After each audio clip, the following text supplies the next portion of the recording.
ಬೆಳೆಸಿ ಬೇಡ ಹೊರಗಡೆ ಸರ್ ಇದು ಮಹಾಗಣಿಯನ್ನ ಅಂತಿದ್ರಿ ಇದೆ ಸರ್ ಅದು? ಸರ್ ನಾನು ಆಗಲೇ ಹೇಳಿದ್ನಲ್ಲ ನಿಮ್ಗೆ ಅರಣ್ಯ ಕೃಷಿ ಅಂತ ಬಂದಾಗ ಸಿಲ್ವರ್ ಓಕ್ ಮಹಾಗನಿ ರಕ್ತಚಂದ್ರದ ಬಗ್ಗೆ ಎಲ್ಲ ಹೇಳಿದ್ನಲ್ಲ.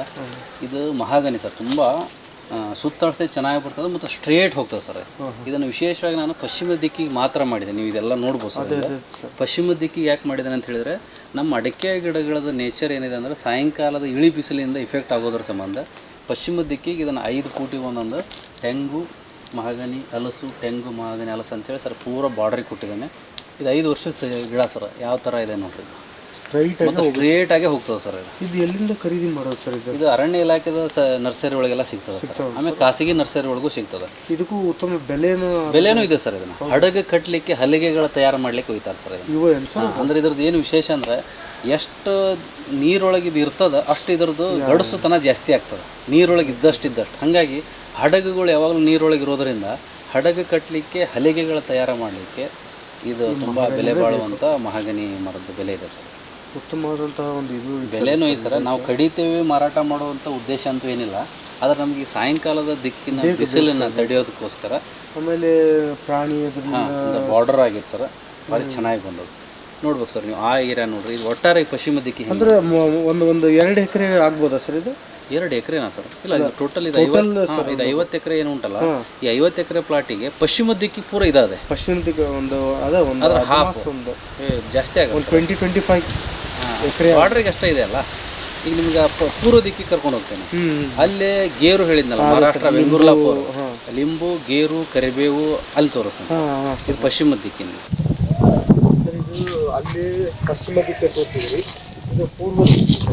ಪೂರ್ವ ದಿಕ್ಕಿಗೆ ಯಾವುದು ಸರ್? ಅದೇ ಲಿಂಬು ಅದೇ, ಕರಿಬೇವು ಅದೇ,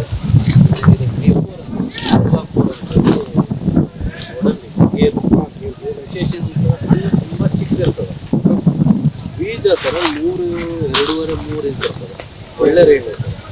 ಏನು ಅಂತ ಪೂರ್ವ ದಿಕ್ಕು ನೋಡ್ರಿ, ಕರಿಬೇವು ಗಿಡಗಳು ಹಲಸು ಒಳ್ಳೆ ರೇಟ್ ಚೆನ್ನಾಗಿದೆ ಸರ್. ಹೆಲ್ದಿ. ಮತ್ತು ನಮ್ಗೆ ಅಡಿಕೆ ಗಿಡಕ್ಕೆ ನೋಡ್ರಿ ಈ ಥರ ಪೂರ ನ್ಯಾಚುರಲ್ ಆಗಿ ಒಂದು ಕಟ್ಟೆ ಕಟ್ಟದಂಗೆ ಆಗಿದೆ ಸರ್. ಅದು ನನಗೆ ಬಿಸಿಲಿಂದು ಪ್ರಮಾಣ ಕಡಿಮೆ ಆಗ್ತದೆ. ಆಮೇಲೆ ಮಾರ್ಚ್ ಕೃಷಿಗಳು ಏನು ಬರುತ್ತೆ ಕಡಿತದೆ. ಹಂಗೆ ನಮ್ಮ ಲ್ಯಾಂಡ್ ಡ್ರೈ ಆಗೋದೇ ಇಲ್ಲ. ಯಾಕಂದ್ರೆ ಬರುವಂಥ ಬಿಸಿ ಗಾಳಿನ ಕಡಿತದೆ ಸರ್. ಸರ್ ನಿಮ್ಮದು ಇನ್ನೊಂದು ವಿಶೇಷವಾಗಿ ಗಮನಿಸ್ತಾ ಹೋದ್ರೆ ನೀವು ಒಂದೇ ಬದಿಗೆ ಯಾವುದೂ ಹಾಕಿಲ್ಲ, 2 ಬದಿಗೆ ಹಾಕಿದ್ದೀವಿ. ಹೌದು ಸರ್. ಅದೇ ಒಂದು ಪ್ಲಸ್ ಪಾಯಿಂಟ್ ಸರ್ ಇದು. ನೋಡಿ 2 ಬದಿಗೆ ಸೆಂಟ್ರಿಗೆ ಒಂಥರ ನ್ಯಾಷನಲ್ ಹೈವೇ ಆರಾಮ್ ಮತ್ತೆ 2 ಬದಿನೂ ಜಾಗ ಯೂಸ್ ಆಗ್ತದೆ. ಇದು ಒಳ್ಳೆ ಚೆನ್ನಾಗಿ ರೇಟ್ ಇದೆ ಸರ್. ಮತ್ತು ಕಡಿಮೆ ನೀರು ಕೇಳ್ತದೆ ಸರ್. ಬೆಂಗಳೂರು ಏನು ಗೇರು ಉಂಟಲ್ಲ, ನೀರಿನ ಅವಶ್ಯಕತೆನೇ ಇಲ್ಲ. ಈಗ ನೋಡ್ರಿ ಅದಕ್ಕೆ ಎಲ್ಲ ನಾವು ಪೈಪ್ಲೈನ್ ಅಥವಾ ಏನಾರು ಮಾಡಿದೆವು, ಏನೂ ಇಲ್ಲ ಸರ್. ಮಳೆ ನೀರು ಈ ಬದಿಗೆ ಅಷ್ಟೇ ಟೆಂಗಿಗೆ ಅಂತೇಳಿ ಮಾಡಿದವು ಬಿಟ್ಟರೆ ಇದಕ್ಕೆ ಏನಿಲ್ಲ ಸರ್. ಪ್ರಾರಂಭದಾಗ ನಾಟಿ ಮಾಡಿದ 1 ವರ್ಷ ಅಷ್ಟೇ ನೀರಿನ ವ್ಯವಸ್ಥೆ ನೋಡ್ಕೊಂಡಿದ್ದೇನೆ ನಾನು. ಈಗ ನೋಡಿ ಸರ್ ಏನೂ ಇಲ್ಲ. ಮತ್ತು ಎಷ್ಟು ಹೆಲ್ದಿ ಅದಾವ ನೋಡಿ ಸರ್. ನಾನು ನಿಮ್ಮ ಅಂದರೆ ಸುತ್ತಮುತ್ತ ನಿಮ್ಮ ತೋಟನ ಗಮನಿಸಾಗಿ ಅಲ್ಲೆಲ್ಲಿ ಸ್ವಲ್ಪ ಕೆರೆಗಳ ಟೈಪ್ ಹಳ್ಳ ಟೈಪ್ ಇದೆ, ಆದರೆ ಯಾವುದೇ ನೀರನ್ನು ನೀವು ತಗೊಳ್ಳಲ್ಲ ಸರ್. ತಗೊಳ್ಳಲ್ಲ. ಕಾರಣ ಏನಂತ ಹೇಳಿದ್ರೆ ನಮ್ಮದು ಬೋರ್ವೆಲ್ ಮತ್ತು ಕೊಳೆಯ ಬಾವಿಗಳದ್ದು ನೀರಿನ ಸಮಸ್ಯೆ ಇಲ್ಲ. ಅಂತರ್ಜಲ ಎಷ್ಟು ಬೋರ್ಗಳಿದಾವೆ ಸರ್ ನಿಮ್ಮ 50 ಎಕರೆ? ಅವರೇಜ್ ಎಕರೆಗೆ ಒಂದು ಬೋರ್ ಅಂತ ನಾವು ಮಾಡ್ಕೊಂಡೇ ಬಿಟ್ಟಿದ್ದೀವಿ. ಆದರೆ ನೋಡುವಾಗ ಎಲ್ಲ ಕಡೆ ತೋಟದ ಅಕ್ಕಪಕ್ಕದಲ್ಲಿ ಎಲ್ಲವೂ ಈ ಥರ ನೀರಿನ ವ್ಯವಸ್ಥೆ ಅದು ಯಾಕೆ ಬಳಸೋಲ್ಲ ಅಂತ ಹೇಳಿದ್ರೆ ನಮ್ಮ ಭೂಮಿಯ ಸುತ್ತಮುತ್ತಲು ನೀರು ಸ್ಟೋರೇಜ್ ಇಟ್ಕೊಂಡ್ರೆ ನಮ್ಮ ತೋಟದೊಳಗಿನ ಅಂತರ್ಜಲಗಳು ರೀಚಾರ್ಜ್ ಆಗ್ತಾ ಇರ್ತವೆ, ಬೋರ್ಗಳು ರೀಚಾರ್ಜ್ ಆಗ್ತಾ ಇರ್ತವೆ. ಜೊತೆಗೆ ನಮ್ಮ ತೋಟ ಬೀಸುವಂಥ ಗಾಳಿ ಆಗಲಿ, ವಾತಾವರಣ, ಕ್ಲೈಮೇಟ್, ಅದೊಂದು ವೆದರ್ ಚೆನ್ನಾಗಿರ್ತದೆ. ಸುತ್ತಲೂ ನೀರು ಕಪ್ಪು ವಾತಾವರಣ.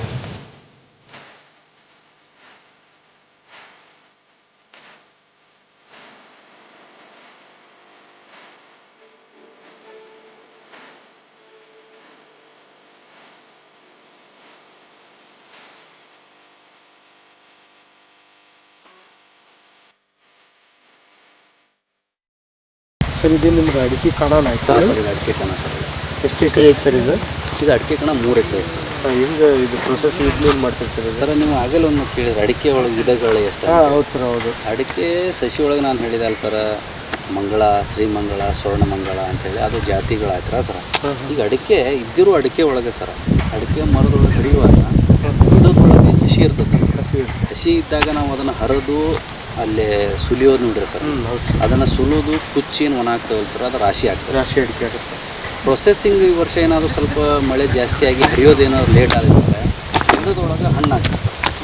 ಈ ಥರ ಗಿಡದೊಳಗೆ ಈ ಥರ ಈ ರೆಡ್ ಕಲರ್ ಏನು ಬರುತ್ತೆ ಹಣ್ಣು ಬರುತ್ತೆ. ಹಾಂ, ಹಿಂಗೇನು ರೆಡ್ ಕಲರ್ ಬರುತ್ತೆ ಸರ್. ಇದನ್ನೇನು ಮಾಡ್ತೀವಿ ನಾವು ಸಪ್ರೇಟ್ ಮಾಡ್ಕೊಂಡು ಹಿಂಗೊಂದು ಈ ಕಣ ಏನು ಉಂಟಲ್ಲ ಸರ್, ಇದರೊಳಗೆ ಒಂದು 2ರಿಂದ 3 ತಿಂಗಳ ಹಿಂಗೆ ಇದನ್ನು ಈ ಗೊಂಚಲೊಳಗಿಂದೆಲ್ಲ ಹಿಂಗೆ ಬಿಡಿಸಿ, ಈಗೆಲ್ಲ ನಮ್ಮೆಲ್ಲ ಕಾರ್ಮಿಕರೇನು ಬಡಿತಾ ಇದ್ದಾರೆ ಸರ್, ಆ ಥರ ಬಡಿದು ಅದನ್ನು ಈ ಥರ ಲೂಸ್ ಮಾಡಿ ಸುಮಾರು ಒಂದು ಲೇಯರ್ ಈ ಥರ ಒಣಗಿಸ್ತೇವೆ ಸರ್. ನಾವು ಯಾವ ಥರ ಕಲರ್ ಚೇಂಜ್ ಆಗಿದೆ ಒಂದು 3 ತಿಂಗಳ ಈ ಥರ ಒಣಗಿಸಿಂದ ಹಿಂಗೆ ಹಿಡ್ಕೊಂಡು ಹಿಂಗೆ ಮಾಡಿದ್ರೆ ಸರ್ ಸೌಂಡ್ ಬರ್ಬೇಕು, ಅಂದ್ರೆ ಒಳಗಿಂದೆಲ್ಲ ಲೂಸ್ ಆಗ್ಬೇಕು.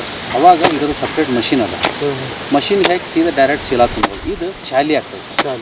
ಈ ಕಡೆ ಹುಬ್ಬಳ್ಳಿ ಕಡೆ ಎಲ್ಲ ಕಲ್ಲಡಿಕೆ ಅಂತ, ಬಿಳಿ ಅಡಿಕೆ ಅಂತ, ನಾವು ಇದಕ್ಕೆ ಚಾಲಿ ಅಂತ. ಅದೇ ಗಿಡದೊಳಗಿರೋದನ್ನು ಹಸಿದನ್ನು ಹರಿದು ಸುಲಿದು ಕುಚ್ಚಿ ಒಣಗ್ತದೆ ಸರ್, ರಾಶಿ ಆಗ್ತದೆ.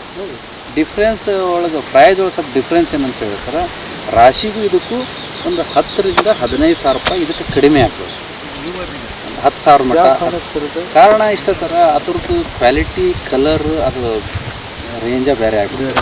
ಮತ್ತು ಅದು ಇವೆಲ್ಲ ಕಚೇರಿಗಳು, ಬಣ್ಣಕ್ಕೆ, ಬೇರೆ ಬೇರೆ ಕಾರ್ಯಕ್ರಮಗಳಿಗೆಲ್ಲ ಅದನ್ನು ಬಳಸ್ತಾರೆ. ಇದನ್ನು ಬಳಸೋದು ವಿಧಗಳಾಗಲಿ, ಬಳಸೋ ರೀತಿ ಆಗಲಿ ಬೇರೆ, ಮತ್ತು ಇದ್ರ ಬೆಲೆನೂ ಕಡಿಮೆ. ಇದರೊಳಗೆ ನೀರಿನ ಅಂಶ ಏನಿರಲ್ಲ ಸರ್, ಎಲ್ಲ ಮಾಯಿಶ್ಚರ್ ಹೋಗ್ಬಿಡ್ತದೆ. ಹಾಗಾಗಿ ಕಲ್ಲಡಿಕೆ ಅನ್ನುವಂಥದ್ದು ಇದನ್ನು ಸಾಮಾನ್ಯವಾಗಿ ತಿನ್ನಲಿಕ್ಕೆ ಬಳಸ್ತಾರೆ. ಮತ್ತು ಇದ್ರದ್ದು ಇನ್ನೊಂದು ಏನಂತ ಹೇಳಿದ್ರೆ ಕೆಲಸ ಕಡಿಮೆ ಸರ್. ಸೀದಾ ಹರಿಯೋದು ಈಗ ಒಂದು 2 ತಿಂಗಳ ಒಣ ಹಾಕೋದು, ಆಮೇಲೆ ರಿಮೂವ್ ಮಾಡಿ ಸೀದಾ ಚೀಲ ತುಂಬಿ ಮಾರುಕಟ್ಟೆಗೆ ಕಳಿಸುವಂಥ ವ್ಯವಸ್ಥೆ. ಅದರ ರಾಶಿ ಕೆಲಸ ಭಾಳ ಆಗ್ತದೆ ಸರ್, ಮತ್ತು ರೇಟ್ ಒಳಗೆ ಅಷ್ಟೇ ವ್ಯತ್ಯಾಸ. ವರ್ಷ ನಮ್ದು ಇದೊಂದು 300-350 ಕ್ವಿಂಟಲ್ ರಾಶಿನ ಬಿಟ್ಟು ಇದೊಂದಿಷ್ಟು ಆಗ್ತದೆ. ಈ ಚಾಲಿನ ಅಂದರೆ ಈ ಗಟ್ಟಿ ಅಡಿಕೆ ಏನು ಅಂದರೆ ಇದು 300-350 ಕ್ವಿಂಟಲ್ ಅದೊಂದು ಆಗ್ತದೆ ಸರ್ ವರ್ಷದ ರಾಶಿದು ಬಿಟ್ಟು. ಇದಕ್ಕೆ ಮಾತ್ರ ಸ್ವಲ್ಪ ಖರ್ಚು ಕಡಿಮೆ, ಆದ್ರೆ ಲ್ಯಾಂಡ್ ಭಾಳ ಬೇಕಾಗ್ತದೆ ಸರ್.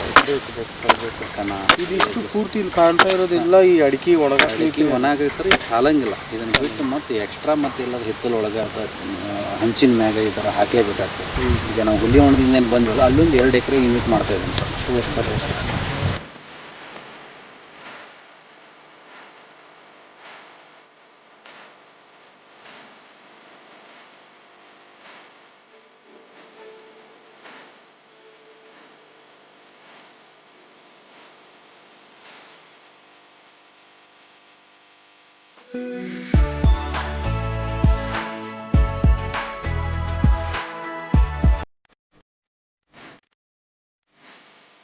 ಸರಿ ಸರ್. ಇದು ಏನು ಸರ್, ಇದು ಹಸಿ ಅಡಿಕೆನ ಇಲ್ಲಿ ಬಾಯ್ಲ್ ಮಾಡಿ ಸರ್. ಈಗ ನಾವು ಏನಲ್ಲಿ ನಮ್ಮ ಮಹಿಳಾ ಕಾರ್ಮಿಕರು ಏನು ಕೆಲಸ ಮಾಡ್ತಾ ಇದ್ದಾರೆ, ಅಡಿಕೆ ಬಿಡಿಸ್ತಾ ಇದ್ರಲ್ಲ ಸರ್, ಆ ಹಸಿ ಅಡಿಕೆಯನ್ನು ಬಿಡಿಸ್ತಾರಲ್ಲ ಸರ್, ಆ ಹಸಿ ಅಡಿಕೆ ಬಿಡಿಸಿದ್ದನ್ನು ನಾವು ಈ ಥರ ಆದ ನಂತರ ಇದರೊಳಗೆ ಬಂದು ನಾವು ಈ ಕಟ್ಟಿಗೆ ಒಲೆಯಿಂದ, ಸೌದೆ ಒಲೆಯಿಂದ ಏನು ಮಾಡ್ತೀವಿ ಸರ್, ಬಾಯ್ಲ್ ಮಾಡ್ತೀವಿ ಸರ್. ಬಾಯ್ಲ್ ಮಾಡೋದು ಹದ ಹೆಂಗಂದ್ರೆ ಸರ್, ಇದ್ರೊಳಗೆ ಒಂದು ವೈಟ್ ಪಾಯಿಂಟ್ ಇರ್ತದೆ. ಈ ವೈಟ್ ಪಾಯಿಂಟ್ ರಿಮೂವ್ ಆಗಿ ಹೊರಗೆ ಬರ್ತದೆ. ಅದು ಹೊರಗೆ ಬರೋವರೆಗೂ ನಾವು ಇವರ ಬಾಯ್ಲ್ ಮಾಡಬೇಕು. ಗೊತ್ತಾಗ ಸರ್ ಎಷ್ಟು ಅವರ್ ಆಗ್ಬೋದು ಸರ್? ಇಲ್ಲ, ಮೊದಲನೇ ಇದು ಒಲಿ ಅಷ್ಟೇ ಸ್ವಲ್ಪ 1-1.5 ಗಂಟೆ ಮಟ್ಟ ಆಗ್ತದೆ. ಯಾಕಂದ್ರೆ ಬಾಯ್ಲ್ ಆಗಿರಲ್ಲ, ನೀರೆಲ್ಲ ಇನ್ನೂ ಕೋಲ್ಡ್ ಇರ್ತದಲ್ಲ ರೀ. ನೆಕ್ಸ್ಟ್ ಏನು ಬಾಯ್ಲ್ ಆಗ್ತದಲ್ಲ ಸರ್, ತುಂಬ ಕಾದು ಬರ್ತದಲ್ಲ, ಅವಾಗ ಸ್ಪೀಡ್ ಬರ್ತದೆ ಸರ್. 20 ನಿಮಿಷ ಭಾಳ ಒಂದು ಅರ್ಧ ಗಂಟೆ ಅಷ್ಟು ಸ್ಪೀಡಾಗಿ ಬರ್ತದೆ. ಇವಾಗ ಬಂದಿದ್ದು ಏನು ಮಾಡ್ತಾರೆ ನಾವು, ತೆಗೆದು ಒಂದು 7 ದಿನ ಈ ಥರ ಒಣ ಹಾಕ್ತೀವಿ ಸರ್. 7 ದಿನ ಅಲ್ಲಿ ನಾವು ಬಾಯ್ಲ್ ಮಾಡ್ತೀವಲ್ಲ, ಬಾಯ್ಲ್ ಮಾಡಿದ ನಂತರ ಈ ಥರ ಒಂದು ತಾಪತ್ರ ಗಾಳಿ ಒಳಗೆ 7 ದಿನ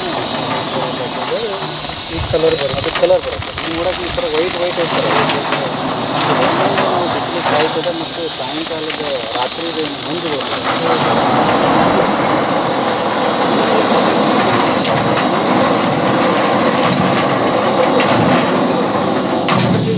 ಎಕ್ಸ್ಟ್ರಾ ಇದಕ್ಕೆ ಬೇರೆ ಕೆಮಿಕಲ್ಸನ್ನು ಮಿಕ್ಸ್ ಮಾಡಲ್ಲ. ಏನು ನ್ಯಾಚುರಲ್ಲಾಗಿ ನೀವು ಏನೆಲ್ಲ ನೋಡ್ತಾ ಇದ್ರೆ ಆ ಥರ ಬಾಯ್ಲ್ ಆಗ್ತದೆ. ಬಾಯ್ಲ್ ಆದ್ಬಿಟ್ಟು ಒಂದು 7 ದಿನ ಈ ಥರ ಒಣ ಹಾಕ್ತೀವಿ. ಸ್ವಲ್ಪ ರಾತ್ರಿ ಇಬ್ಬಣ್ಣಿನೂ ಸ್ವಲ್ಪ ತಿಂಡಿ ಅಂತ ಒಂದ್ಸಲ ಓಪನ್ ಇಟ್ಟಿರ್ತೀವಿ. 7ರಿಂದ 8 ದಿನ ಆಯ್ತು ಸೀದಾ 60 kg 80 kg ಬ್ಯಾಗನ್ನ ಪ್ಯಾಕ್ ಮಾಡ್ಬಿಡ್ತೀವಿ. ಅಂದ್ರೆ ಒಂದು ಈ ರಾಶಿ ಅಡಿಕೆ ಒಂದು ಪ್ರೊಸೆಸ್ಸಿಗೆ ಒಂದು 8 ದಿನ ಬೇಕು ಸರ್. 8 ದಿನ ಬೇಕು ಸರ್. ಹರಿಯೋದು, ಸುಲಿಯೋದು, ಕುಚ್ಚೋದು ಎಲ್ಲ ಸೇರಿ ಸ್ವಲ್ಪ ಚೆನ್ನಾಗ್ತೀವಿ ಸರ್ ನಾವು. ಎಷ್ಟು ಬಿಸಿ ಐತೆ ನೋಡಿ ಸರ್.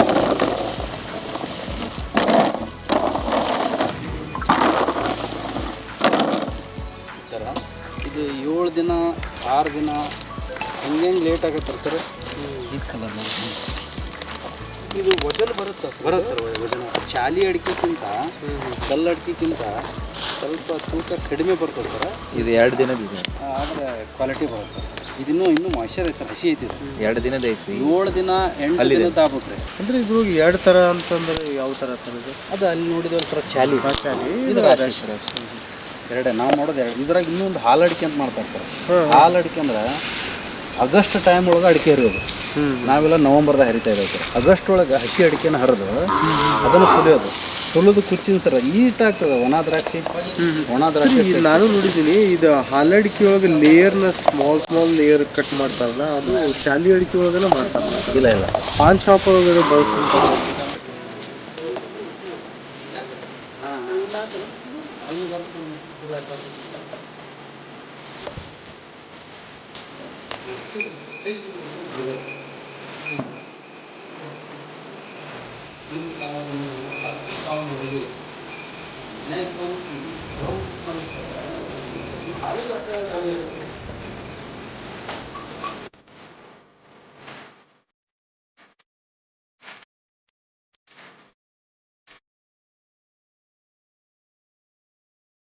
ಸರ್ ಇದು ಒಟ್ಟಾರೆಯಾಗಿ ನಿಮ್ಮ ಪಪ್ಪಾಯ ತೋಟ ಸರ್.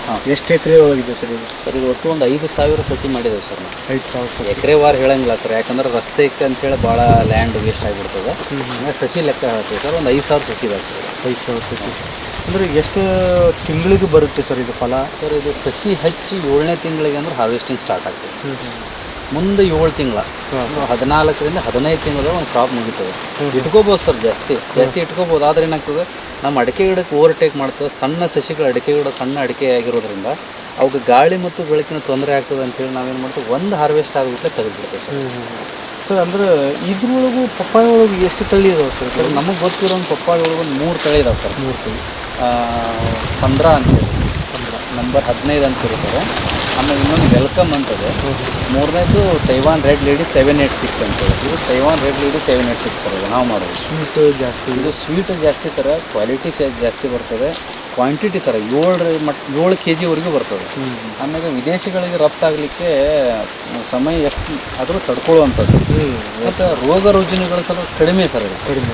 ಹಾಗಾಗಿ ನಾವು ಮಾತ್ರ ಇದನ್ನು 3 ತಳಿಗಳಿದ್ದಾವೆ. ನಾವು ಮಾಡ್ತಾ ಇರೋದು ಮಾತ್ರ ರೆಡ್ ಲೇಡಿ 786. ಕಳೆದ 4 ವರ್ಷದಿಂದ ಇದನ್ನು ಇದು ಎಷ್ಟನೇ ಬೀಡ್ ಸರ್ ಇದು? ಇದು ಎಷ್ಟನೇ ಬೀಡು ಅಂತ ಇರಲ್ಲ ಸರ್. ಅದು ಫಸ್ಟ್ 7ನೇ ತಿಂಗಳು ಆಯ್ತಂದ್ರೆ ಇಲ್ಲಿಂದ ಹಾರ್ವೆಸ್ಟಿಂಗ್ ಸ್ಟಾರ್ಟ್ ಆಗ್ತದೆ ಸರ್. 1ನೇ ಕಾಯಿಲಿ ಪ್ರತಿ 7 ದಿನಕ್ಕೆ 8 ದಿನಕ್ಕೆ ಇದ್ರೆ ಒಂದು ಗಿಡದಾಗ 2 ಕಾಯಿ 3 ಕಾಯಿ ಹಿಂಗೆ ಬರ್ತಾ ಇಲ್ಲಿವರೆಗೆ ಹೋಗ್ತದೆ ಸರ್. ಅಪ್ ಟು ಒಂದು ನಮಗೆ ಒಂದು 8 ತಿಂಗಳ ಸಿಗ್ತದೆ. ಸರ್ ಈಗ ಇನ್ನು ಹಾರ್ವೆಸ್ಟಿಂಗ್ ಏನಂದ್ರೆ ಒಂದು ಸತಿಗೆ ಮಾಡೋ ಥರ ಇಲ್ಲ, ಒಂದೇ ಸಲ ಮಾಡ್ಲಿಕ್ಕೆ ಬರುತ್ತೆ ಸರ್. ಪ್ರತಿ ವಾರ ಒಂದು ಗಿಡದಲ್ಲಿ 2 ಕಾಯಿ 3 ಕಾಯಿ 1 ಕಾಯಿ ಈ ಥರ 7 ದಿನಕ್ಕೊಮ್ಮೆ 8 ದಿನಕ್ಕೊಮ್ಮೆ. ಅದು ಕಲರ್ ಚೇಂಜ್ ಆಗ ಸ್ವಲ್ಪ ಲೈಟ್ ಪಟ್ಟಿ ಬಂದಾಗ ನೀವು ತೋರಿಸ್ತೀನಿ ಸರ್. ನಾನು ಒಂದು ಲೈಟ್ ಪಟ್ಟಿ ರೀಸೆಂಟಾಗಿ ಹಾರ್ವೆಸ್ಟಿಂಗ್ ಆಗ್ಯದ, ಹಾಗೆ ನಿಮ್ಗೆ ಕಾಣ್ತಾ ಇಲ್ಲ. ಲೈಟ್ ಪಟ್ಟಿ ಬಂದಾಗ ಆ ಕಲರ್ ನೋಡಿ ಪ್ರತಿಯೊಂದು ಗಿಡದಾಗ 2 ಕಾಯಿ ಅದು ಇದ್ದರೆ 1 ಕಾಯಿ ನಾವು ರಿಮೂವ್ ಮಾಡಿ ಅದನ್ನು ಪ್ಯಾಕ್ ಮಾಡೋದು ಕಳಿಸೋದು ಮಾಡೋದು ವ್ಯವಸ್ಥೆ ಇದೆ.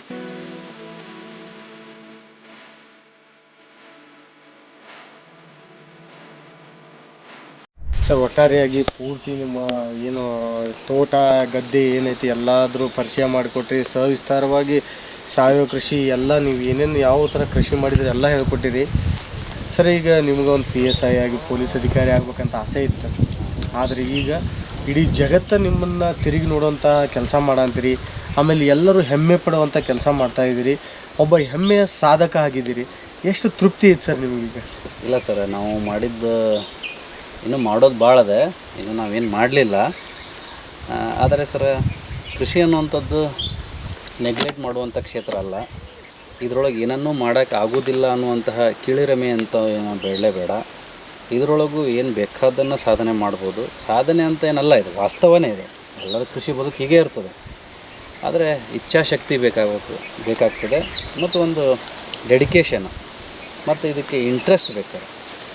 ಇಂಟ್ರೆಸ್ಟ್ ಇತ್ತಂದರೆ ಯಾರಾದರೂ ಈ ಕೆಲಸವನ್ನು ಮಾಡಲೇಬೋದು. ಹಾರ್ಡ್ ವರ್ಕ್ಗಿಂತ ಸ್ಮಾರ್ಟ್ ವರ್ಕ್ ಮಾಡಿದರೆ ಇದರೊಳಗೆ ಏನಾದರೂ ಸಾಧನೆ ಮಾಡ್ಬೋದು, ಇಡೀ ಜಗತ್ತೇ ತಿರುಗಿ ನೋಡೋ ಹಾಗೆ ಮಾಡ್ಬೋದು ಅಂತ ಅನ್ನೋಕ್ಕೆ ಉದಾಹರಣೆನೇ ಸರ್.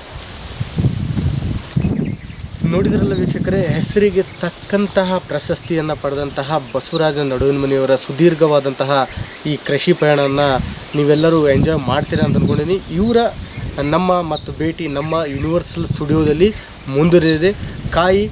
ಹಾಗೂ ಕಾಯುತ್ತಾ ಇರಿ ಮತ್ತು ವಾಚ್ ಮಾಡಿ, ಶೇರ್ ಮಾಡಿ, ಕಾಮೆಂಟ್ ಮಾಡಿ, ಲೈಕ್ ಮಾಡಿ. ನಿಮ್ಮ ಒಂದು ಈ ಕೃಷಿ ಇಲಾಖೆಯ ಆಸಕ್ತಿದಾರ ಯಾರು ಇದ್ದೀರಿ, ದಯವಿಟ್ಟು ತಮ್ಮ ಒಂದು ಏನಾದರೂ ಕೃಷಿಯಲ್ಲಿ ಬೆಳವಣಿಗೆ ಕಾಣಬೇಕು ಹಾಗೂ ಏನಾದರೂ ಹೆಚ್ಚಿನ ಮಾಹಿತಿ ಹಾಗೂ ಏನಾದರೂ ಕಲಿಯೋದಿದ್ದರೆ ದಯವಿಟ್ಟು ಬಸವರಾಜ ನಡುವಿನಮನಿಯವರ ಸಹಾಯ ಹಾಗೂ ಅವರ ಸಂಪರ್ಕಿಸಿ ಅಂತ ಹೇಳ್ತಾ ಈ ಕಾರ್ಯಕ್ರಮ ಇಲ್ಲಿಗೆ ಮುಗಿಸ್ತಾ ಇದೆ. ನಮಸ್ಕಾರ.